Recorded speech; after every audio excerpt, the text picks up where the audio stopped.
Varicose veins కి సరైన చికిత్స కోసం సంప్రదించండి ఎవిస్ హాస్పిటల్.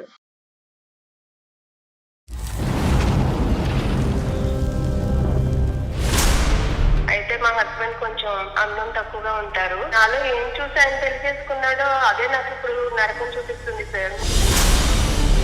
అందులో వాళ్ళు కాస్త చూస్తున్నావు, వాళ్ళు నీ కాస్త చూస్తున్నారు అంటే నీకు వాళ్ళ పైన మోచుద్దా అని అడుగుతున్నాడు సార్. ఇంకా చెప్పుకోలేనటువంటివి ఏమైనా ఉన్నాయమ్మా? అది ఎలా సాధ్యమవుతుందంటారు? మీరు నాకే పుట్టాడా అన్నాడు మేడం.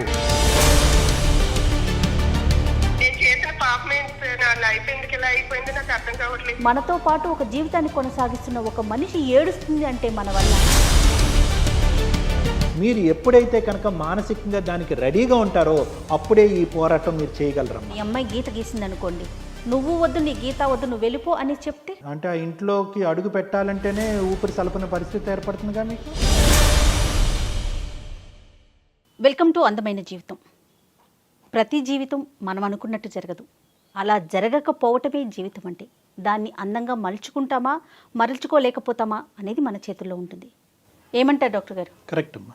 ఓకే, మన అందమైన జీవితానికి ఒక మెయిల్ వచ్చిందండి. చాలా మెయిల్స్ వస్తున్నాయి, కొన్ని మాత్రమే నేను తీసుకుంటున్నాను. మనం నిదానంగా ఒక దాని తర్వాత ఒకటి మనం మాట్లాడే ప్రయత్నం చేద్దామండి. బిందు అని ఒక అమ్మాయి మనకి మెయిల్ చేసిందండి. భీమవరం దగ్గర ఒక చిన్న పల్లెటూరు నుంచి. తనకి పెళ్ళయింది, ఒక బాబు కూడా ఉన్నాడు. తను చాలా అందంగా ఉంటుందట. అయితే తన అందమే తనకు శాపంగా మారింది. అయ్యో, ఇప్పుడు నా అందం వలన నా జీవితమే నాశనం అయిపోయే పరిస్థితికి వచ్చాను అనేది ఆ మెయిల్ యొక్క సారాంశం. అయితే డీటెయిల్గా ఒకసారి మాట్లాడదాం. నాకు అంటే కొంచెం క్లారిటీస్ మిస్ అవుతా ఉన్నాయి. మెయిల్ చదివాను కానీ నాకైతే అంతగా అర్థం కాలేదు. ఒకసారి తనతోనే మనం మాట్లాడి డీటెయిల్స్ తీసుకుందాం. హలో, బిందు అండి. నేను సుమన్ టీవీ అందమైన జీవితం నుంచి కాల్ చేస్తున్నానండి. నాతో పాటు డాక్టర్ గారు కూడా ఉన్నారు, డాక్టర్ కళ్యాణ్ చక్రవర్తి గారు కూడా ఉన్నారు నాతో పాటు. మీరు కంఫర్ట్గా ఉన్నారా? ఇప్పుడు మాట్లాడొచ్చా? రైట్ రైట్, చెప్పండి బిందు. బిందు నమస్తే అమ్మా, నేను డాక్టర్ కళ్యాణ్ చక్రవర్తి. మొత్తం అంతా వివరంగా చెప్పమ్మా. ఏమైనా డౌట్స్ వస్తే మధ్యలో నేను ఇంటరప్ట్ చేసి క్వశ్చన్స్ అడుగుతాం. ఏమ్మా? ఓకేనమ్మా, చెప్పమ్మా. ఓకే. మా అమ్మ వాళ్ళు బాగా లేని ఫ్యామిలీ సార్. అమ్మా, అయితే నేను పెద్దగా చదువుకోలేదు, ఇంటర్మీడియట్ వరకు చదువుకున్నాను. మా చుట్టాల్లో అందరూ మంచి సంబంధం అన్నారని మా హస్బెండ్ తీసుకొచ్చి పెళ్లి చూపులకి పెట్టారు సార్. అయితే మా హస్బెండ్ కొంచెం అందం తక్కువగా ఉంటారు, ఆయనకన్నా కొంచెం అందంగా ఉంటాను నేను. అందువల్ల ఆయనకి నేను బాగా నచ్చేసాను. అయితే ఈ అమ్మాయినే చేసుకుంటానని చెప్పారు సార్. చెప్తే ఇంకా మా అమ్మ వాళ్ళు కూడా మనకన్నా చాలా ఉన్నతమైన ఫ్యామిలీ, బాగా ఉన్న ఫ్యామిలీ కదా, మనలాగా కాదు, కొంచెం మా అమ్మాయిని ఆ ఫ్యామిలీలో ఇస్తే మంచిగా లైఫ్ హ్యాపీగా ఉంటుంది ఆమెకి అన్నట్టు వాళ్ళు నన్ను ఒప్పించి పెళ్లి చేశారు సార్. చదువులో కూడా డిఫరెన్స్ ఉందమ్మా బిందు? ఉంది సార్. వాళ్ళు ఏం చదువుకున్నారు? అతను ఆయన డిగ్రీ చేశారు సార్. డిగ్రీ చేశారు. జాబ్ హోల్డర్ అమ్మా? జాబ్ ఏం చేయట్లేదు సార్, వాళ్ళకి బాగా ఆస్తులు ఉన్నాయి, వ్యవసాయం వచ్చి చూసుకుంటారు. ఓకే. అయితే మాది బాగా విలేజ్ సార్, మా అత్తగారు వాళ్ళది. అమ్మా, ఇది మొదటి సంబంధం అమ్మా నీకు వచ్చిన సంబంధాల్లో, లేదంటే ఇది మొదటి సంబంధం సార్? మొదటి సంబంధమే. తను అందంగా ఉండేసరికి ఇచ్చి చేసేసి ఆ అబ్బాయి ఒప్పుకున్నాడు, అంతేనండి బిందు? అవును మేడం. అంటే అతనికి నచ్చిందా లేదా అనేది మాట్లాడుకుంటున్నాం, కానీ మీకు నచ్చాడమ్మా అతను పెళ్లి చూపులప్పుడు? అంటే మా అమ్మ వాళ్ళు నాకు ఏం చేసినా మంచి చేస్తారు, మనకన్నా మన అమ్మ నాన్న మన గురించి వాళ్ళే ఎక్కువ ఆలోచిస్తారు, మనకి మంచి చేసేది వాళ్ళే కదా అని అనుకుని నేను ఓకే అని చెప్పాను సార్. ఎందుకంటే వాళ్ళకన్నా మన గురించి ఆలోచించేది ఇంకెవరు ఉంటారు సార్. ఇప్పుడు సమస్య ఏంటి బిందు? చేసుకున్నాను సార్. ఇప్పుడు సమస్య గురించి చెప్పండి. నేను నాలో ఏం చూసి ఆయన పెళ్లి చేసుకున్నాడో అదే నాకు ఇప్పుడు నరకం చూపిస్తుంది సార్. నేను అందంగా ఉన్నానని, అందువల్ల ఆయనకి నచ్చానని చేసుకున్నారు సార్. కానీ పెళ్ళైన మరణాల నుంచి నన్ను చాలా ఇబ్బంది పెడుతున్నారు సార్. హస్బెండ్ తో బయటకు వెళ్తే ఎవరన్నా చాలా హ్యాపీగా ఫీల్ అవుతారు మేడం, కానీ నేను చాలా బాధపడ్డాను మేడం. ఎందుకంటే బయటకు వెళ్ళిన ప్రతిసారి ఆయన బయట ఎవరైనా నన్ను చూస్తున్నారా లేదా నేను వాళ్ళని చూస్తున్నానా అన్న అనుమానం చూపులు నన్ను చాలా ఇబ్బంది పెట్టారు మేడం. అంటే డిస్కంఫర్ట్ అంటే ఏంటమ్మా? అంటే మాటలతోనా, చేతలతోనా, లేదంటే ఏ విధంగా? అంటే ఆయన నేను బయటకు వెళ్ళగానే ఈమె అందంగా ఉంది, నాకన్నా అందంగా ఉంది, వీళ్ళు రోడ్డు పైన ఎవరైనా ఈమె చూస్తున్నారా లేదా వాళ్ళు చూస్తున్నప్పుడు ఈమె కూడా చూస్తుందా, ఈమె కూడా ఏమైనా సైకిల్ చేస్తుందా అన్నట్టు అనుమానంగా చూసేవాడు సార్.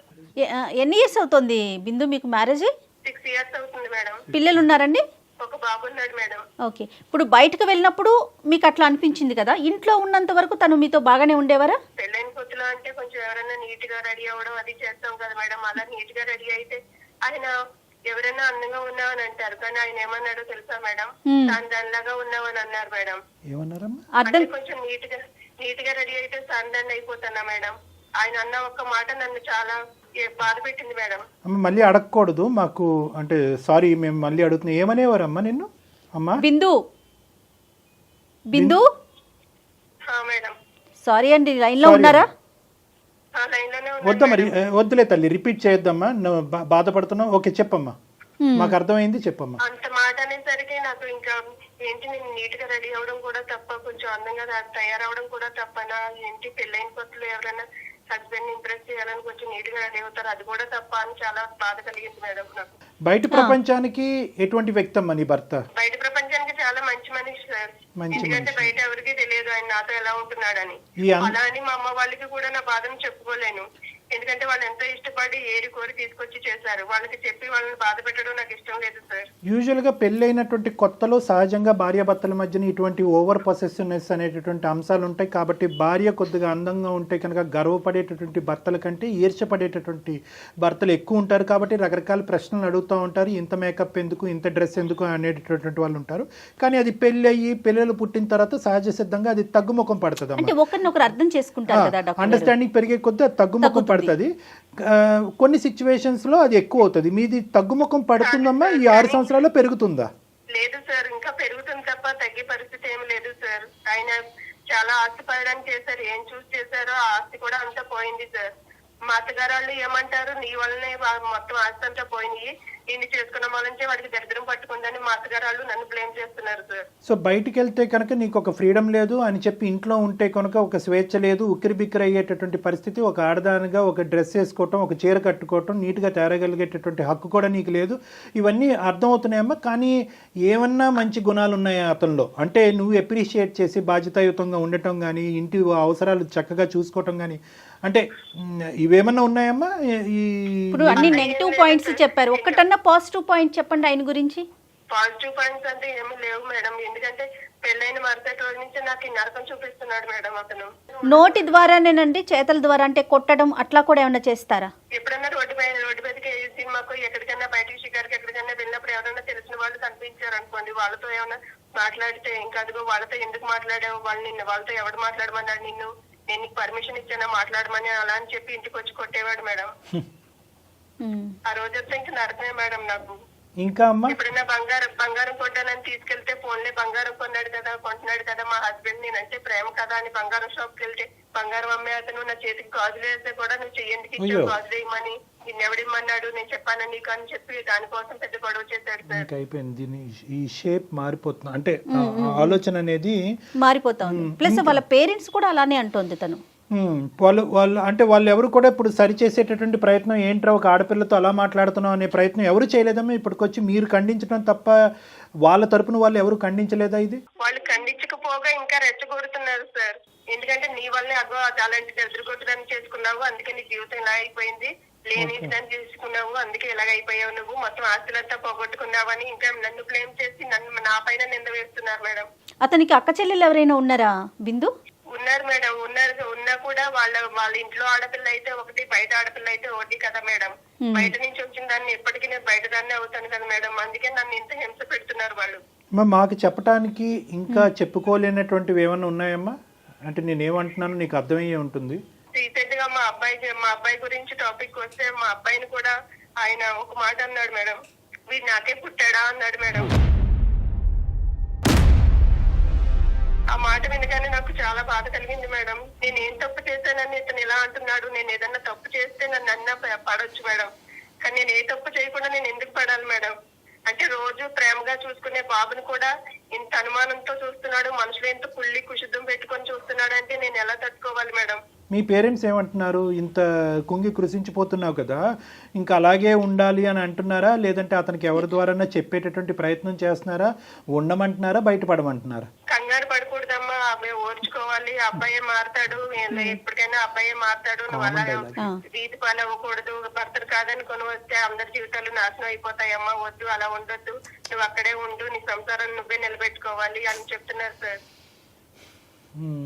అతనికి నయానో భయానో చెప్పించే ప్రయత్నం అయితే మీ వైపు నుంచి ఏం జరగట్లేదు, అంతేనా బిందు? నేను చేశాను మేడం, కానీ మా అమ్మ వాళ్ళు చెప్పినా కూడా వాళ్ళేంటి నాకు చెప్పేది, వాళ్ళకి నాకు చెప్పే అంత రేంజే వాళ్ళది అని అంటున్నాడు సార్. కాదు బిందు, ఇప్పుడు నువ్వును మీ హస్బెండ్ పెళ్ళైన కొత్తల్లో బయటకు వెళ్ళినప్పుడు ఆయన ఏమన్నా నెగిటివ్ కామెంట్ ఫేస్ చేశారా? అలాంటి కామెంట్స్ ఏమన్నా బయట వ్యక్తుల నుంచి? ఏమో బయట కామెంట్స్ అయితే నాకు తెలియదు మేడం, కానీ ఇంట్లో మా మరిది వాళ్ళు కూడా నన్ను అదోలా చూస్తుంటే వాళ్ళకి నాకు కూడా కొంచెం నువ్వు వేరేలా చూస్తున్నారు మేడం. వాళ్ళు కూడా మా మరిది వాళ్ళు స్వయాన మా మరిది వాళ్ళు అలా చూస్తున్నారా, లేదంటే నీ భర్త అలా ఫీల్ అవుతున్నాడా? అంటే ఇక్కడ దగ్గర బంధువులు కూడా అలాగే చూస్తున్నారు నీ వైపు అనే ఫీలింగ్ మీ భర్త అతనికి వచ్చిందా? మీ ఆలోచన? మేడం మా మరిది వాళ్ళు కూడా నన్ను అదో రకంగా చూస్తున్నారు. వాళ్ళు ఎందుకు చూస్తున్నారు నన్ను ఇలాగా? నేను చూస్తే అదిగో నువ్వు వాళ్ళు కాస్త చూస్తున్నావు, వాళ్ళు నీ కాస్త చూస్తున్నారు అంటే నీకు వాళ్ళ పైన మోజుందా అని అడుగుతున్నాడు సార్. మొత్తం అట్మాస్ఫియర్ అంతా చాలా నెగిటివ్ గా మారింది కదా బిందు. అంటే ఆ ఇంట్లోకి అడుగు పెట్టాలంటేనే ఊపిరి సలపన పరిస్థితి ఏర్పడుతుందిగా మీకు? అవును సార్, ఏం చేయాలో తెలియక నేను మా ఫ్రెండ్ చెప్పుకున్నాను సార్ ఇదంతా. మా అమ్మ వాళ్ళకు కూడా కంప్లీట్ గా చెప్పుకోలేకపోతున్నాను, ఎందుకంటే నా తల్లిదండ్రులను బాధ పెట్టడం నాకు ఇష్టం లేదు సార్. కానీ సహజంగా తల్లిదండ్రులు ఎలా ఆలోచిస్తారు కళ్యాణ్ గారు?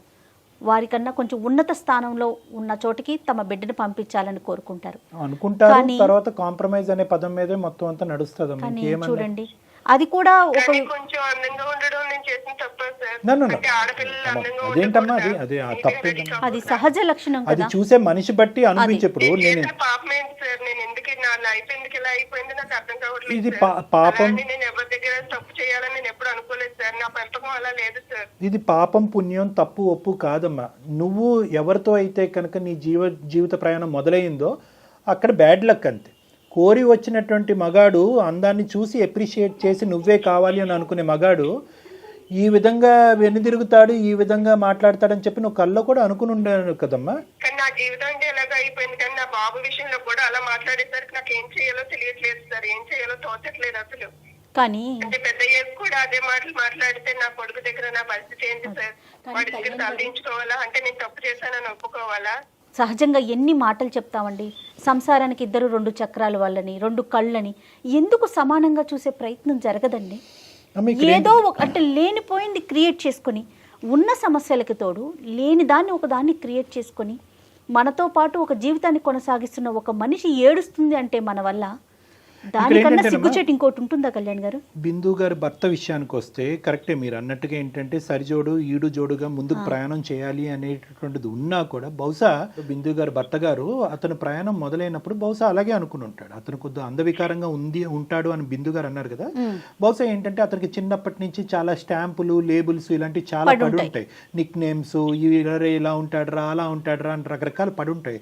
సో ఇది మార్చగలిగేటటువంటిది కాదు. ఒక డిగ్రీ ఫెయిల్ అవుతే ఇంకోసారి పరీక్షలు రాసి పాస్ అయ్యేటటువంటి ప్రక్రియ కాదు ఇది. ఒక్కసారి భగవంతుడు నిర్ణయిస్తే ఇంకా అలా ఉండాలి, జీవితాంతం అనుభవిస్తూనే ఉండాలి. సో ఎక్కడో అతనితో పాటు ప్రయాణం చేసేటటువంటి వ్యక్తిలో బహుశా ఆ గొప్పతనాన్ని చూడాలి, ఆ ఏదైతే తను మిస్ అయ్యాడో చూడాలి అనేటటువంటి భావంతో మొదలైనటువంటి ప్రయాణం కాస్త ఈర్షగా మారిపోయింది ఈరోజు. అంటే బహుశా అతని ఉద్దేశం ఏదైతే ఉందో, ఈ అమ్మాయి అందంగా ఉంది, ఈ అమ్మాయిని చేసుకోవాలని అనుకుంటున్నాను అనకాతలో ఏంటంటే అందాన్ని అనుభవించాలనే ఉద్దేశం కాకుండానే, ఒరే నేను ఇలా ఉండేవాడిని అని మీరు అందరూ ఎక్కిరించారు కదా, ఇదిగో నాతో పాటు వచ్చే భార్య ఇలాంటిది అనేటటువంటి ఉద్దేశంతో దిగినటువంటి ప్రయాణం ఇది. కానీ తర్వాత ఏమైంది అంటే కనుక ఇదివరకు కొంతమంది అన్నా చూసేటటువంటి ఇతన్ని అతని వైపు నుంచి కంప్లీట్గా డైవర్ట్ అయ్యి అందరూ ఆ అమ్మాయి వైపు చూడటంతో ఆటోమేటిక్గా అతని మనసు విరిగిపోయి ఉంటుందమ్మా. ఆటోమేటిక్గా అతని మనసు విరిగిపోయి ఉంటుంది. కానీ ఇక్కడ ఏంటంటే నేను అతన్ని సమర్థిస్తూ మాట్లాడేటటువంటిది కాదు, ఇతని వ్యక్తిత్వం ఎందుకు ఇలా మారి ఉండొచ్చు అనేటటువంటిది మనం ఒకసారి అర్థం చేసుకుని, ఒకప్పుడు ఇది మార్పు అయితే కనుక అది ఏమన్నా మనం ఒక ప్రయత్నం చేసి అతని మనసు మళ్లించేటటువంటి ప్రయత్నం కానీ అతని ఆలోచన శైలిని తిప్పేటటువంటి కౌన్సిలింగ్ ప్రక్రియని మనం అవలంబించేదానికి అవకాశం ఉందా లేదా అన్నది ఈ బ్యాక్గ్రౌండ్ చెప్తున్నాను. ఎందుకంటే ఇప్పుడు అమ్మాయి చెప్పేటటువంటిది, బిందు గారు చెప్పేటటువంటిది ఎవరు కల్లో కూడా మన బద్ధశత్రువులు కూడా అనుభవించుకున్నటువంటి అనుభవాలన్నీ ఆ అమ్మాయి చెప్పింది. కానీ మిగతా అన్ని యాంగిల్స్లో చూడండి, బయట బాగానే పని చేసుకుంటాడు, వేరే అలవాట్లు లేవు, భార్య పిల్లల్ని బాగానే చూసుకుని అంటే మిగతా అవసరాలన్నీ బాగానే చూసుకుంటాడు అనేది. ఈ ఒక్క యాంగిల్లో అతని బ్రెయిన్లో ఒక ఇంప్రెషన్ అనేది పడింది. అది ఎందుకు పడింది, ఎలా పడింది, ఆ ఇంప్రెషన్ మార్చుకోవటం వల్ల అతను ఏ విధంగా ఈ కుటుంబంలో ఒక మార్పు చెందొచ్చు అనేటటువంటిది ఏమన్నా ఒక అవకాశం ఉందేమో అనేది వెతికి తీయాలనేది నా ప్రయత్నం. అది ఎలా సాధ్యమవుతుందంటారు మీ ఉద్దేశం? అంటే అది బిందు గారు మనకు చెప్పాలి. బిందు, ఇప్పుడు 2 questions అమ్మా. What is the reason that you called us? నువ్వు మాకు కాల్ చేయడానికి ఉండేటటువంటి ముఖ్యమైనటువంటి ఉద్దేశం ఏంటి? ఒకప్పుడు ఈ ప్రాబ్లంకి సొల్యూషన్ ఉంది అనే ఆలోచనతో మాకు చేసావా, లేదంటే నీ బాధను పంచుకునేటటువంటి ఉద్దేశంతో మాకు చేసావా? సొల్యూషన్ దొరికితే కనుక దాన్ని ట్రై చేయాలనే ఆలోచన నీకుందా? ఎందుకు కాల్ చేసావు? సొల్యూషన్ ఏమైనా దొరికితే దాన్ని నా లైఫ్ ని సెట్ చేసుకోవాలని అనుకుంటున్నాను సార్. ఎందుకంటే మెయిల్ నేను చేయలేదు సార్. హైదరాబాద్ లో నా ఫ్రెండ్ ఉంటుంది, తనకి చెప్పాను నేను నా బాధలన్నీ తనకే చెప్పుకుంటాను సార్. ఈ మనిషి మారడు. ఇప్పటి వరకు నువ్వు చూసినటువంటి అనుభవాలు ఏవైతే ఉన్నాయో చాలా మందికి పెళ్ళైనటువంటి కొత్తలో ఉంటాయి, కానీ ఇప్పటి వరకు కొనసాగేదానికి అవకాశం లేదు. కాబట్టి రానున్న రోజుల్లో ఇంకా ఇవి పెరిగి పెద్ద అయ్యే అవకాశం ఉంటుంది. అంటే అప్పుడు నువ్వేం చేద్దాం అనుకుంటున్నావు అమ్మా? You want stay in this marriage or call it of? సంసారాన్ని విడి తీసుకొని వెళ్ళిపోవాలని నేను అనుకోవట్లేదు సార్. ఎందుకంటే నేను ఆ పద్ధతిలో పెరగలేదు సార్. Right right right. నా తల్లిదండ్రులను చాలా ఇదిగా పెంచారు సార్. అలాంటి దాన్ని ఇప్పుడు సంసారం విడి తీసుకొని వెళ్ళిపోవాలన్న ఉద్దేశమే నాకు లేదు సార్. కాకపోతే నా హస్బెండ్ ఎందుకు ఇలా చేస్తున్నాడు, నేను అందంగా ఉండడం ఏమన్నా తప్ప అది, లేకపోతే నేను ఎవరితోన్నా మాట్లాడి బ్యాడ్ బిహేవ్ ఏమన్నా చేస్తే కొని నువ్వు నన్ను అనుమానించినా పర్వాలేదు, అంతేగాని నేను ఏం చేయకుండా నా దగ్గర ఏ తప్పు లేకుండా నన్ను ఎందుకు ఇలా అనుమానిస్తున్నారు ఆయన అన్నదే నా బాధ సార్. అంటే ఒకటమ్మా, దానికి తోడు వాళ్ళ అమ్మ వాళ్ళు కూడా నన్నే బ్లేమ్ చేసి నీ వల్లనే ఇలా అయిపోయాడు, నీ వల్ల ఇలా చేశాడు, నీ వల్లనే ఆస్తులు పోయినాయి, అన్ని నువ్వే దరిద్రం అని అంటుంటే నాకు చాలా బాధ కలుగుతుంది సార్. అమ్మ బిందు, ఇక్కడ 2 అంశాలమ్మా. ఒకటి, మీ అత్తమామల దగ్గర నుంచి, మీ అత్తగారు అయితే మామూలుగా అటు నుంచి వచ్చేటటువంటి ఒక పోరు, రెండోది నీ భర్త సైడ్ నుంచి వచ్చేది. ఈ రెండింటిని రెండు భిన్నమైనటువంటి కథలుగా విడిగా మనం చూడాలి. Let us not mix one into another. 2 కష్టాలే కాదనట్లే. ఫస్ట్ మోస్ట్ బిగ్గెస్ట్ ఛాలెంజ్ మీకు ఏంటంటే మీ భర్త గారి దగ్గర నుంచి వచ్చేటటువంటి అనుభవం. ఇప్పుడు ఎప్పుడైనా కూడా అతని మనసులో ఉండేటటువంటి ఉద్దేశం అంటే అనుమానం అని ముద్రించేద్దామా. అనుమానం అని ముద్రించగానే ఆటోమేటిక్గా ఏంటంటే డిఫరెన్సెస్ అనేటటువంటిది పెరిగిపోతూ ఉంటాయి. ఏంటండి నేను చేసినటువంటి తప్పేంటి, నేను ఎలా ఉండాలి అని అనుకుంటున్నాను, నేను అందంగా పుట్టడం అనేది తప్ప, నా అందాన్ని నేను మార్చుకోగలనా, నేను ఎలా ఉంటే మీకు నచ్చుతుంది, నేను అందంగా ఉండటం అనేది మీకు గర్వం కాదా, గౌరవంగా అనిపించట్లేదా, గౌరవంగా అనిపించట్లేదా అనే విధంగా ఎప్పుడైనా ఒక మాట్లాడేటటువంటి మనసు విప్పి మాట్లాడేటటువంటి ఒక ప్రయత్నం చేశారమ్మా? చేశాను సార్. అలా చేయడం వల్లనే ఇప్పుడు మా బాబు పైన బ్లేమ్ చేస్తున్నారు సార్. ఆయన వీడు నాకే పుట్టాడా అన్నట్టు మాట్లాడుతున్నాడు సార్ అతను. సో ఇంకా పెరిగిందంటారు. ఆ మాట అనేసరికి నాకు చాలా బాధ కలిగింది సార్. సో ఇక్కడ ఏంటంటేనమ్మా, ఇలాంటి పరిస్థితుల్లో నాకు ఏం చేయాలో కూడా తెలియట్లేదు సార్. ఇప్పుడు ఏంటంటేనమ్మా, ఇక్కడ కొద్దిగా నీ సైడ్ నుంచి కానీ, వీలవుతే మీ తల్లిదండ్రుల సైడ్ నుంచి కానీ, వెనకాతలు ఒక చెల్లుంది అనేటటువంటి భయంతో మీరు ఇలా ఉండటం అయితే కనుక ఈ పద్ధతి అనేటటువంటిది ఇంకా ఇలాగే కొనసాగేదానికి అవకాశం ఉంటుందమ్మా. సో ఇక్కడ మీరు జాగ్రత్తగా గుర్తుపెట్టుకోవాల్సింది ఏంటంటే, డిస్టర్బెన్స్. బిందు, మీ దగ్గర ఏదో డిస్టర్బెన్స్ వస్తుందండి కాల్లో.